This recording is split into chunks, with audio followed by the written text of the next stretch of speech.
Here now, the former Deputy Attorney General and UC Berkeley Law School professor John Yoo. Thank you so much for joining us and adding your expertise to this. The idea that this application said at the very top, according to John Ratcliffe, verified.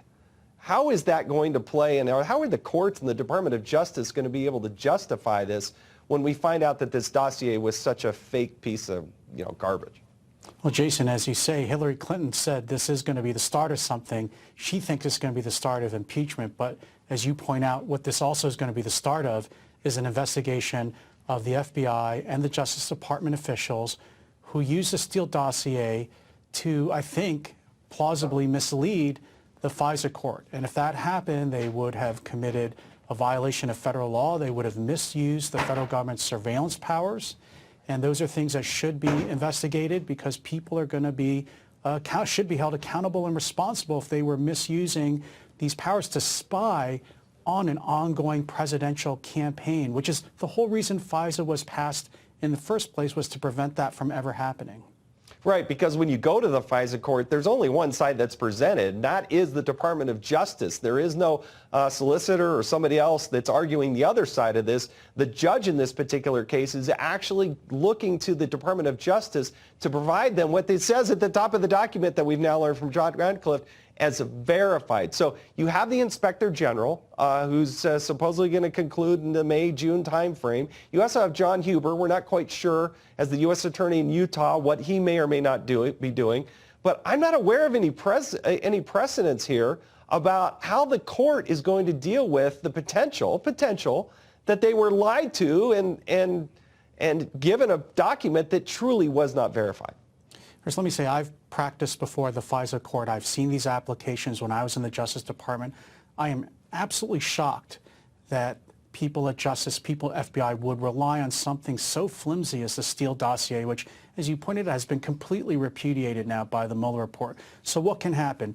As you point out, the Justice Department could conduct ultimately criminal investigations. And if you're the FISA court, unfortunately, the way they can retaliate is to stop granting any more FISA warrants, or to ask for, they can ask for also there to be an investigation and prosecution of the agents or even the high-ranking intelligence agency officials in the Obama administration who approved these warrants and this surveillance. They could ask Mr. Barr, Attorney General Barr, to open an investigation of those previous officials. I think that we're only at the very beginnings. We're only seeing the very beginnings of what this investigation will start to show. I believe it was actually Peter Strzok who said the reason we were able to go to the courts is because of the probable cause we had within the dossier. If you didn't have the dossier, we wouldn't have been able to go and spy on the Trump administration. And I think one of the big questions, John, is going to be, when did Mr. Mueller know that there was a bogus document presented to the FISA court, and when did he know that there was actually no collusion? Because he took an awful long time to investigate this. I agree with you, Jason. I think actually it seems to me Mr. Mueller knew pretty early on that there was no real evidence of any collusion. And so the question that I think a lot of people, including me and other people, are asking is, well, why continue the investigation? Why not just end it early? Why even have Volume 2 of the Mueller report, which is all about obstruction? Those are all crimes that have to do, if they happened, have to do with the investigation itself, not with any underlying substantive crime like conspiracy. And also, let me add, it's not collusion, it's conspiracy to violate federal law. John, thank you for your expertise and thanks for your service to our country. We do appreciate it. Thanks for joining us tonight. Tonight, it is time the American public know the truth. The last 2 years may soon prove to be a kind of Watergate on steroids, really. A massive abuse of power within the so-called deep state. Because why? The establishment didn't like someone. They didn't like Donald J. Trump, the now President of the United States of America. Americans must demand answers on this now. Many higher-ups in the previous Obama administration attempted to mislead the American public, mislead us by making these wild accusations, with the former head of the CIA under Obama leading the pack, suggesting that the president himself was an agent of Russia. The story never added up. As I've heard it over the last 2 years, it never added up then, and it certainly does not add up now. We have now the information gathering in the Mueller report, and we now know There was absolutely no collusion. So why the heck were Brennan and Clapper and McCabe and all of Obama's top intel people trying to tell us that there was? Politics. And that, my friends, is exactly why this so-called Russian collusion issue will go down in the history books as one of the very worst scandals in modern times. So tonight, we here on this show are asking questions. We must know why there was a massive overreach, why there was a so-called insurance policy, and why and how there was an attempt to unseat a sitting president of the United States of America. I mean, it's really wild when you think about it, right? In reading that report, and I read every page of it, a very busy Easter weekend. In reading that report, I'll tell you what was clear to me. What was clear was that Russia tried to intervene, and they did. They repeatedly attempted to reach out to the Trump campaign, but on that one, they couldn't get to first base. To be clear, they already had inroads in Clinton's campaign machine. The second thing, B, is that the president didn't collude, nor did anyone in his campaign collude. So while he may have been overly upset, understandably, by the rhetoric used by the media and the deep state types, that is kind of what you call normal human reaction, right? I mean, if someone says, you are guilty of this, and you're saying, wait a second, no, I'm not. I promise you I'm not. And you're trying to prove that you're not, when there's no crime to begin with, how does that make you guilty of anything? Tonight, I will tell you this, the tables have turned. It is now time for President Trump to demand the answers. How, what, when, where, why, and then some. Joining me right now as we try to get to the bottom of all of it, former FBI Special Agent Bobby Chacon and former federal prosecutor Doug Burns. Okay, let's talk about this from a legal perspective. Doug, Sure. Were they out of bounds?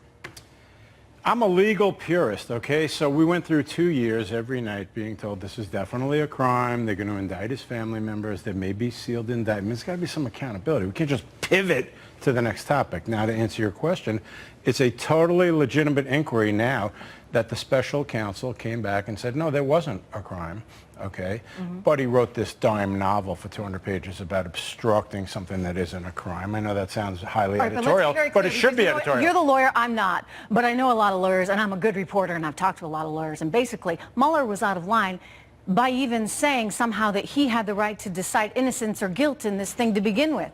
In other words, his only job was to decide whether or not he had enough evidence to prove obstruction. My colleague will lay it out better than me as an agent. The point is, when a case is declined, I've said this over and over again, you fold up the file, you put it in the cabinet, and you move on to the next case. Now, politically, though, you know, Jim Comey threw Hillary Clinton under the bus. She did this, that, and the other thing wrong. So this became like payback. We're going to do the same thing. All right, well, you know what? Politically, I'll tell you what, Bobby, the president gave Hillary Clinton a pass because he could have opened up all of those files. There's plenty of information on her and that whole FBI investigation into her emails. And there's 37 pages that have been redacted on the whole Uranium One thing. So, you know, if there's a tit for tat going on, there's a lot that could happen there, shall we say. But, Bobby, I just care about why on earth this all happened to begin with. And I don't like the idea that the so-called deep state is playing politics. Does that really happen? Well, apparently it happened in this case. I mean, look, early on, like Doug said, I don't know why it took 2 years to find out what they knew very early on. I mean, the FBI had used two extraordinary measures that are usually very effective in cases. They wired up George Papadopoulos and sent him into meetings to see if they can get dirt. Then they had a FISA, three renewals and an original on Carter Page, and they came away with nothing. That showed you that using those two extraordinary means of investigation, which, by the way, are only used in certain circumstances, we normally can indict a case without those extraordinary means, but they went to those means. They wired up a guy, they sent him in, and they had a secret listening device, and they were listening in, and they still had no evidence. Once those things were shut down, this should have been the end of it. The fact that it continued showed you that this was not about let me ask you the this, criminal Bobby. elements. You know, given your FBI politics. background, if you got a piece of opposition research, knowing that it is paid for by a political opponent of the person that you may be investigating, how do you get a FISA warrant off of that? And how do you not tell the judge, hey, you know, this was paid for by the opposition? I mean, I just say it as a journalist, right? Like, I triple check everything, and if I have information, I want to source it, and I want to source it from a multitude of different places, and I want to understand people's motives. Doesn't the FBI do the same thing? Well, and this is where the counterespionage and counterintelligence world plays really fast and loose with some of these things. When I was a criminal agent and I went for a Title III wiretap affidavit, the bar was so much higher, and I stood before a judge and with an assistant United States attorney, and I swore to an affidavit. I had to say the things in there were truthful, and I had to do everything I could to verify those. And apparently, friends of mine that work in the FISA arena tell me it's much more loose. They get and one of the things we hope that comes from these investigations is the FISA bar has to be set much higher, especially when there's U.S. citizens involved. It has to be much, much higher. These guys knew this stuff was unverified. They went for 3 renewals on it. They were getting nothing, and they kept renewing it on this really faulty information. And possibly all it because shows of politics. That they didn't do due diligence. Which is why, there was look, no due diligence the done. verdict's still out.